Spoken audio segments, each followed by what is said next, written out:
مساء الفل، معاكم عاصم وحلقه جديده من قناه الدرش. حلقه النهارده وهي مين بيقدم احسن برجر في مصر. هنشوف مع بعض المطاعم اللي موجوده معانا النهارده، وقبل ما نبدا ما تنساش تعمل لايك وسبسكرايب للقناه، وتعالى نشوف معانا ايه النهارده. اول مطعم معانا دوشكا برجر، ريبابليك برجر، وات ذا تراك، ويلز كيتشن، وهولمز. تعالوا ننزل كل حاجه ونبدا معانا باول مطعم دوشكا برجر. دوشكا برجر من المطاعم اللي الفتره الاخيره بدات تظهر بشكل مميز، وده خلانا نحطه معانا في تجربه النهارده مع بقيه المطاعم. احنا جايبين من كل المطاعم برجر اوريجينال كلاسيك. هنشوف من البرجر اوريجينال اللي بيقدموه، هنحكم على كل مطعم والتجربه بتاعت الوجبه بيقدموا فيها ايه من حيث طعم اللحمه، الصوص اللي موجود هل طاغي على طعم اللحمه ولا لا، التتبيله عاليه ولا لا، اللقمه نفسها صبحه ولا لا. هنشوف كل ده. طيب دوشكا برجر معاه ايه؟ دوشكا برجر الساندوتش فقط لا اكتر ولا اقل، ومعاه المنديل. هنشوف كده في الكاميرا مع بعض. ده شكل كده الساندوتش من دوشكا. طبعا هنفتح الساندوتش وهنشوف وهنقسم بحيث نشوف اللايرز جوه وحجم طبقه اللحمه قد ايه. هنقسم الساندوتش وهنشوف مكوناته من جوه.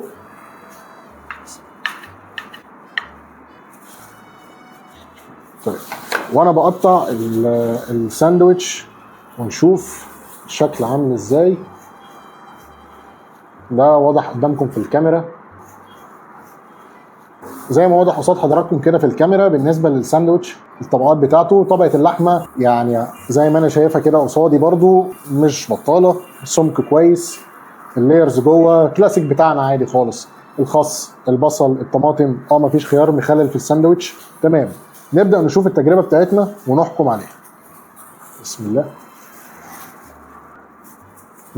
تيست الساندوتش كله على بعضه مش بطال، كويس مقبول. طعم التدخينه في اللحمه باين. انا شايف ان اللحمه في استخدامهم مدين كده جزء سموكت في البرجر مخلي التيست كويس. لو جينا نتكلم مثلا ان البرجر نفسه القطعه نفسها، هل التوابل مأثره على طعم اللحمه؟ لا مش مأثره، طعم اللحمه باين وواضح. الجزئيه بتاعت الحشو، الصوص مأثر على الطعم ولا لا؟ لا مش مأثر. تجربه كويسه. اقدر اديلها تقييم كام النهارده؟ اديلها تقييم 7 من 10. تمام، ده كان اول مطعم معانا. تعالى نخش في اللي بعده. تاني مطعم معانا في التجربه النهارده هو ريبابليك برجر. تعالوا نشوف النهارده التجربه بتاعت ريبابليك الوجبه جايبه ايه. في بوكسين، اعتقد بوكس الساندوتش وبوكس تاني فيه بطاطس. ريبابليك برجر الوجبه بتاعته ساندوتش والبطاطس والصوص والمناديل. ده كده شكل البطاطس. شكلها السخونيه بتاعت البطاطس مأثره على فكره ان هي تبقى مقرمشه معاك. تمام، فيها توابل. هنحكم دلوقتي على طعم البطاطس. نيجي بقى للجزئيه اللي تتعلق بساندوتش البرجر نفسه. تعالى نفتح ونشوف مع بعض شكل الساندوتش من جوه. ده شكل الساندوتش زي ما شايفين. الصوص يعني الساندوتش بيبظ من كل حته، وعصاره اللحمه باينه عليها من بره كده. عايز اقول لكم صوص البيك تيستي وصوص الكاتشب، وتحت كده البرجر قطعه البصل مع الطماطم. يعني انا جوعت وانا بقدم لكم. وقطعه البرجر فعلا باين ان هي حجمها كبير. انا طبعا نسيت البس الجلافز اظبط الكلام ده كله ونشوف كده لما نفتح الساندوتش من جوه شكله برضو ايه يجوعنا اكتر. تمام، تعالوا يلا نجرب ونشوف الساندوتش من ريبابليك بعد ما نقسمه. الصوص يعني الساندوتش عايز اقول لكم مشجع جدا جدا جدا. يعني يخلي الواحد، انا لو مكانك وبتفرج على الحلقه دلوقتي اطلب من ريبابليك دلوقتي. لا قطعه البرجر شكلها كبير، والصوص شكله كده. الناس اللي بتحب الحاجه تبقى صوص بتاعها كبير، فاعتقد الساندوتش دوت هحقق لهم طلبهم. تعالوا نجرب ونشوف. بسم الله.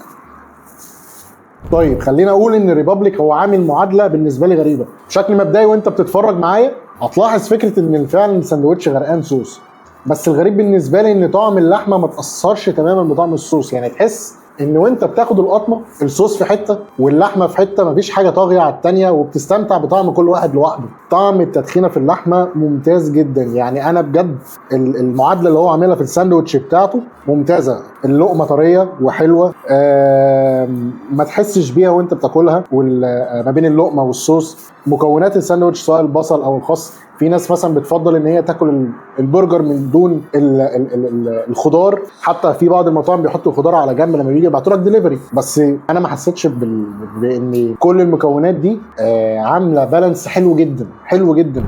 وجبه بشكل كامل شايفها مناسبه جدا وكويسه جدا، وخاصه كمان ان سعرها 130 هو نفس السعر بتاع دوشكا برجر.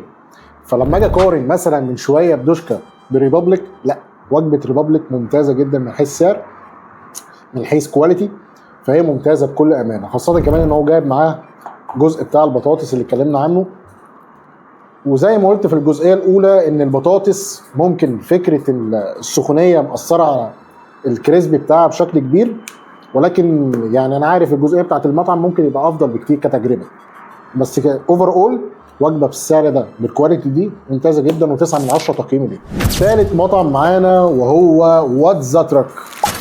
وات ذا تراك من المطاعم اللي الفتره الاخيره الناس كتيره قوي شكرت فيها وفي الكواليتي بتاعتها وفي ان ثبات الكواليتي بتاعها ما بين كل الفروع، ودي عمليه صعبه فعلا.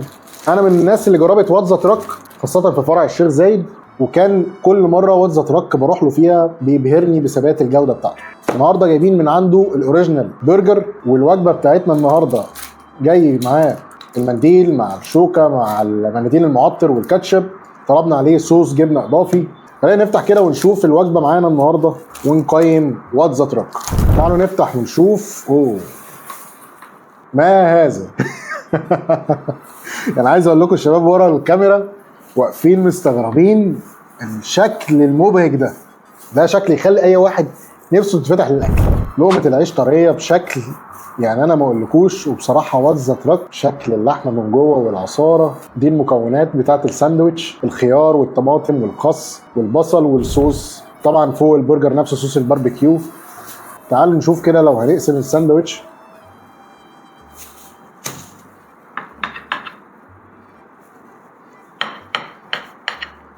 دي كده الساندوتش من جوه واللير زي ما انتم شايفين كده شكل الساندوتش من جوه واللير بتاعته. تعالى نجرب بقى وندوق. بسم الله.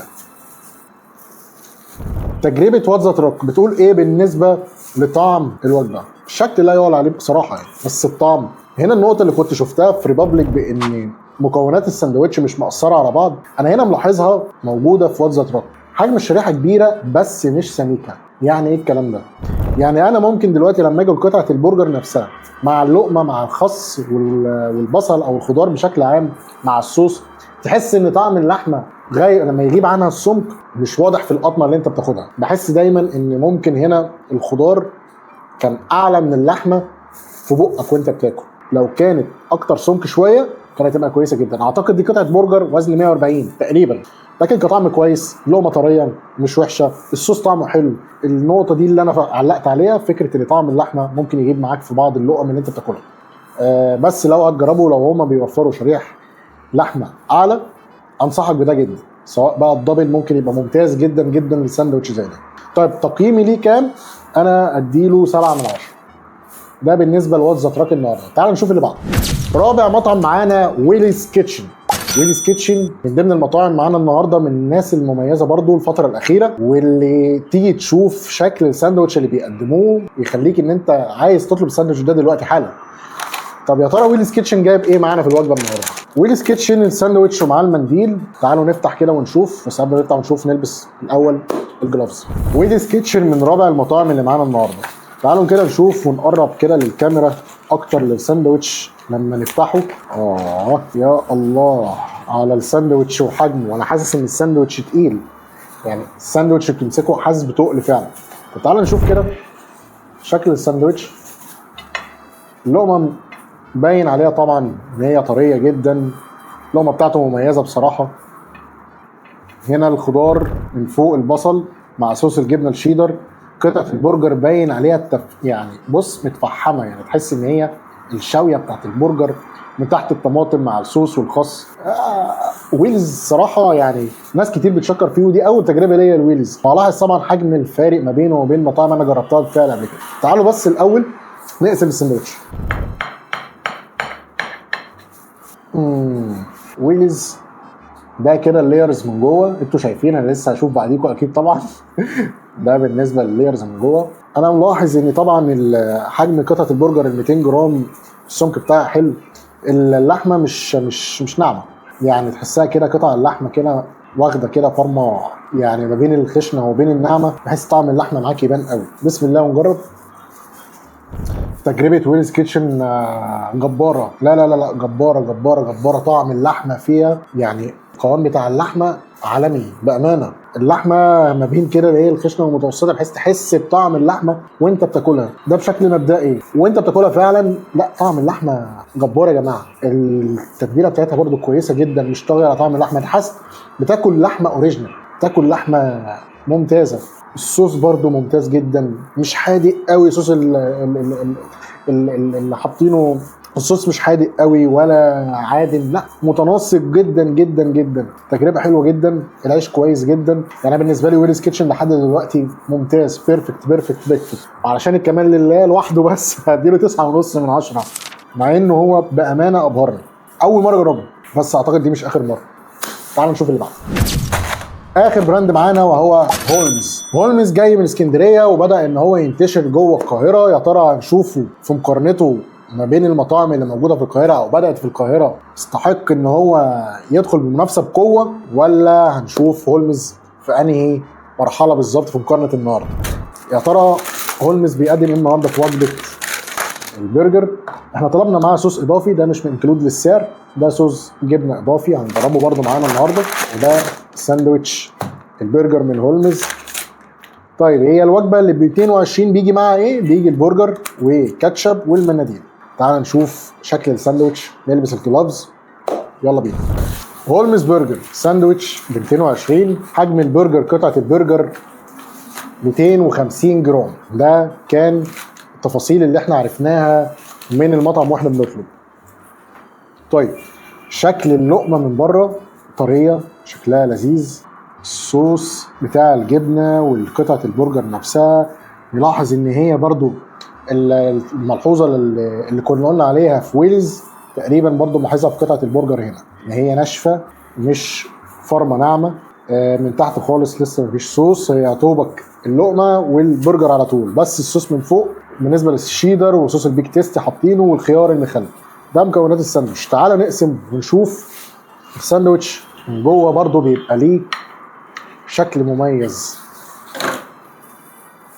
هيوضح لكم قصدي بالنسبه لقطعه البرجر واللحمه، وان هي تحسها مش ناعمه خالص. نيجي للطعم. ساندوتش من هولمز ب 220، ونيجي لتجربه الطعم. بسم الله. طيب هو الساندوتش بيزك خالص، بيزك بمعنى البيزك الحرفي، يعني مش هتلاقي التوابل اللي هي ممكن تبهرك، ولا هتلاقي فكره ان طعم اللحمه اللي تخليك ان انت مبهور بيها زي ما شفناه مثلا من ويلز من شويه او في ريبابليك، ولا انت ممكن تحس ان الصوص مثلا مميز بدرجه كبيره. فهم كلهم بيزك جدا جدا. بحس دايما ان مع كل قطمه بالتجربه بتاعه ماك. يعني ممكن ناس بتحب ماكدونالدز بالنسبه لهم علشان مرتبط اكتر بذكريات كتيره، فعاطفه بتتحكم فيهم، وبس طعم اللحمه بتاعت الماكدونالدز في كتير مطاعم ظهرت بعديه هنا في مصر احسن منه. لكن انا هنا بحس ان لقمه العيش بتفكرني بنفس لقمه العيش بتاعت ماك تقريبا. طعم اللحمه مش زي ماك.